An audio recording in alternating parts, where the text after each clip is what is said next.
coverage. More experience. More stats. And that's final. ET Final Score is brought to you by Ashley Furniture.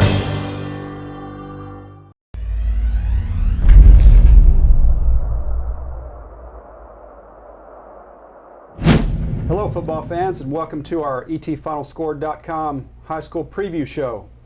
I'm Joe Buie, your host, and I'm joined first by Harold Wilson, who works for the Tyler Morning Telegraph and ETFinalScore.com.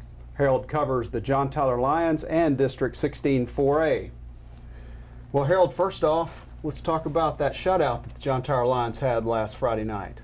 Yeah, the second one of the season. It was impressive, because they did it in district, but it was actually the third time that John Tyler's held a team without an offensive touchdown. They also did the same thing against the Mexican team in the non-district finale. Even when you've got an opponent overmatched, a shutout is just still impressive in this day and age, the way teams are able to move the ball. And Lindale, even though they lost big in the first game to White House, they still put up 24 points. So that was a good thing from the John Tyler defense to come out with that shutout.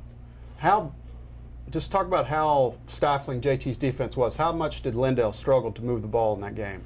Yeah, they couldn't establish the running game, and then when you're able to stop the running game, the pass is coming. And what the John Tyler defensive backs were able to do is they played like receivers. When the ball was in the air, they looked at it like, hey, it's our chance to make a play, because teams really hadn't tested out John Tyler's secondary a lot. They had 3 interceptions, had more return yards on interceptions than Lindale had passing the ball, so that tells you a lot about their performance right there. All right. Well, Harold, what's allowing JT to display such balance? Well, on defense, the big thing is Coach Holmes moved Chris Mobley. He was an all-district offensive lineman last year. He moved him to defensive tackle. That was an area last year JT never solidified. They gave up a lot of rushing yards, but having Mobley there next to DeAndre Miller just gives them that power they need, and it's making teams it's stopping teams actually from running the ball and gashing John Tyler. Then you look at offense. The biggest change by far was getting DeQuante Woods at running back. That guy is a north-south runner. He has breakaway speed.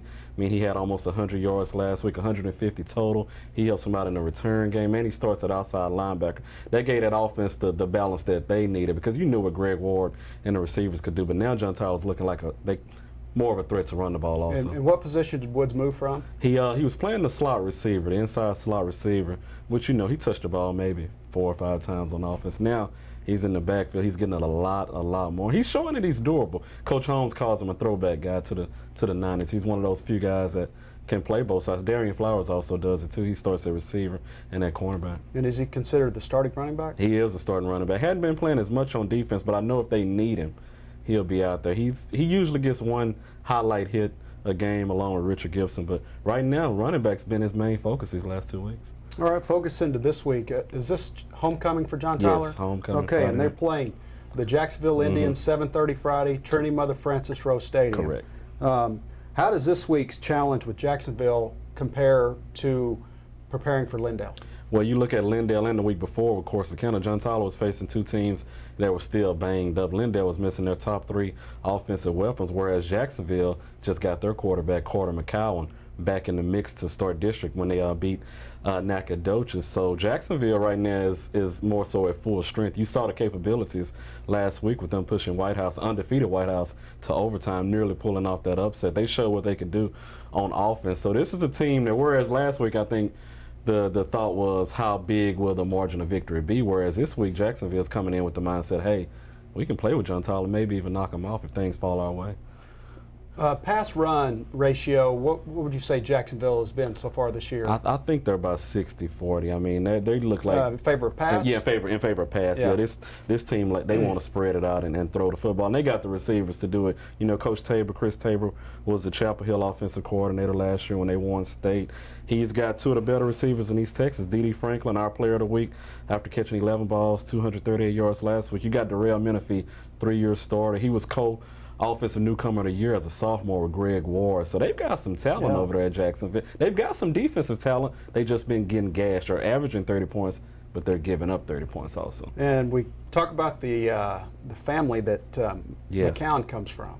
First cousin of Luke, Randy and Josh, and obviously Luke and Josh being NFL veterans, Randy being a former A&M quarterback, and he's got the genes. And from what Coach Tabor was telling me, he's a student of the game. I mean, he's been prepared for this moment. He's only a sophomore, but he's not playing like a sophomore, and it shows the impact he has. They open up the season, they beat Carthage. You know how good Carthage is, everybody does.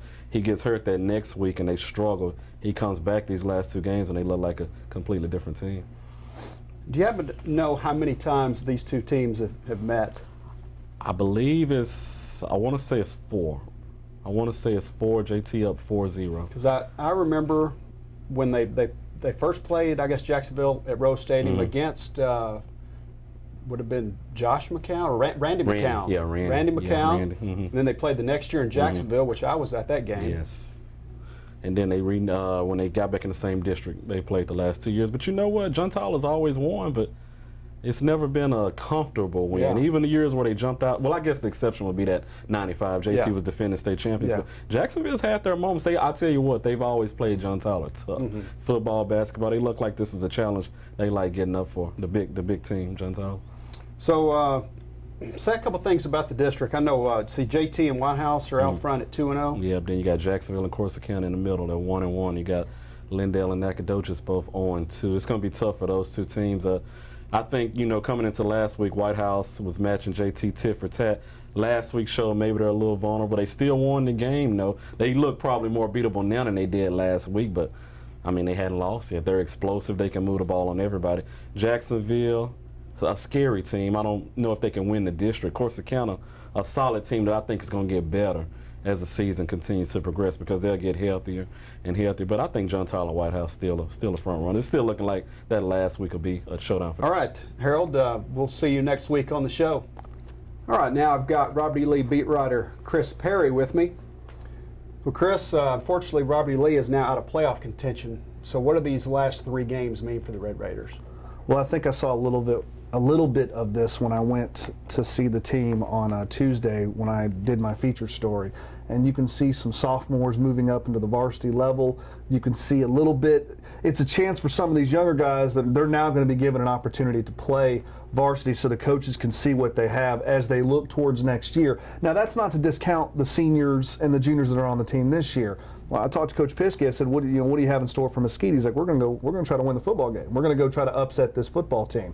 So it's not like they're throwing the towel in onto the rest of the season, but at the same time, they have to start looking towards the future. Exactly. Because this season is, by all intents and purposes, over. Right. They have to be realistic and start looking to the future, like you said. Yes.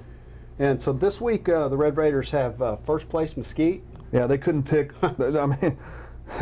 They couldn't have picked a tougher team to play at this time of the season because the team's, morale is down. Obviously, when you're on a losing streak, that happens.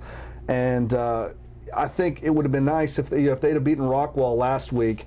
Things would have been a little bit more interesting heading into the Mesquite game this week because they would have been on a bit of an emotional high. Mesquite is so good. I mean, they're 8-0. And they're 8-0 pretty convincingly. I mean, especially in district play. I mean, teams like, Longview has always been the big dog of this district, and Mesquite took care of Longview easily. Type of deal. So you're just not quite sure how Lee is going to go up against this team. Obviously, they're looking to upset them. They're going to Mesquite, so the bar is extremely high for them to try to.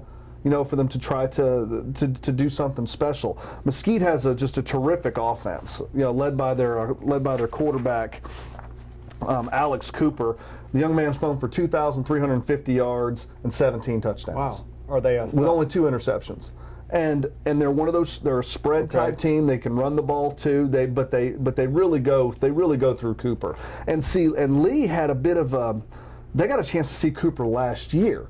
Because last year, Mesquite was kind of a team that was trying to find its way, wasn't quite sure if it's even going to make the playoffs. They were still trying to find themselves. And Lee, I think, had Cooper in the backfield at least 3 or 4 times for sacks, could not bring him down. He made big play after big play after big play. And then Mesquite goes on and takes that win and gets rolling and goes a couple rounds deep in the playoffs. I think a lot of people were wondering, well, was that just kind of a fluke? or is Mesquite going to, or was that the start of the re-emergence of the Mesquite Skeeters? Because we all remember Mesquite used to be a very, very powerful football team in this district, and I think it's the latter. I think it's the re-emergence of Mesquite, and they're showing it this year. And that's 7:30 Friday. Is that at Hamby? 7:30 Friday at Hamby Stadium. Okay. All right. Well, Chris, what does Lee need to do to try to stay in the game? Well, I mean, I think that they're going to do kind of what they've been trying to do in the other games. I know that hasn't worked, but they're going to try to run the football. They're going to try to be play action pass. They want to put the quarterback Raleigh Poster in the best possible spots so he has a clear line of sight to see down the field and make good throws. But they've been behind so quickly that when you go to the run game, it almost seems like you're not being aggressive enough. But that's Lee's style. They want to pound the football and run play action passes. When you're down 19-0 at halftime and 27-0 and at the end of the 26-0 and in the third quarter, it's tough to stay with that. But I think Coach Piskey and his staff are committed to running the football and having Raleigh Poster find guys on the play action. And it almost worked last week. He had a deep pass, just went right off the receiver's hands, would have been about a 60-yard touchdown. So there are some signs. And of course, Raleigh's just a junior, so he's one of those guys that they're evaluating, and they want to see how he does these last 3 games, as he's probably going to be the starting quarterback for next year. Now, saying that, Poster did suffer a bit of an injury in the game last week, and Christian Diosdado came in for the end of the fourth quarter. Talking to the coaches, they're pretty much he's Poster's back to play, but you just got to be you have to be a little leery of that just to see, because he did get a little banged up against Rockwall. Well, finally, Chris, let's talk a little bit about the 12-5A standings. A little odd to see Longview sitting there at 1-2. What's going on in the town of Mesquite? You got Mesquite at 4-0 and Mesquite Horn at 3-1. I was talking to the Mesquite beat writer, and he says it's kind of Mesquite has always been the stepchild to East Texas since this district was created back in 2004. It's always been Longview, Lee, and John Tyler before they went to 4A, and those Mesquite schools were scrambling for one of the other spots. Then DeSoto came in. DeSoto gave a little bit of East Texas, but still it was mainly Longview, Lee, and DeSoto and John Tyler. So things have reversed a little bit. Mesquite's kind of puffing themselves out last year when they got Horn and Mesquite in the playoffs, and it looks like this year they are definitely going to get 2. And North is trying. I'm not sure if they're going to be able to pull it off, but it's just weird seeing Longview not rolling and leading the way. They lost their quarterback, and that's tough to come back from. But Coach King, and he's too talented, and that team is too well schooled and drilled. Even if they don't win district, I guarantee you're going to see Longview 2 or 3 rounds deep in the playoffs. I'm sure they'll be fine. Looking at some of the games, sorry about that, Tanner. Look at some of the games. Things are going to be decided this week because Mesquite Horn plays at Rockwall Heath. If Mesquite Horn wants they've been a very explosive team, explosive offense. Horn has, and this is a chance for them to solidify that second spot. North Mesquite at Longview. That's a big game for Longview. 2 1-2 teams. Yeah, that's a big game for Longview. It's one thing to say that they're going to go deep in the playoffs, but they need to win this game first to get themselves into the playoffs. And of course, Lee at Mesquite. Mesquite is the unquestioned district favorite. They're rolling, and it would be a massive upset if Robert E. Lee was to defeat Mesquite. All right, Chris. We'll see you next week on the show. Thank you.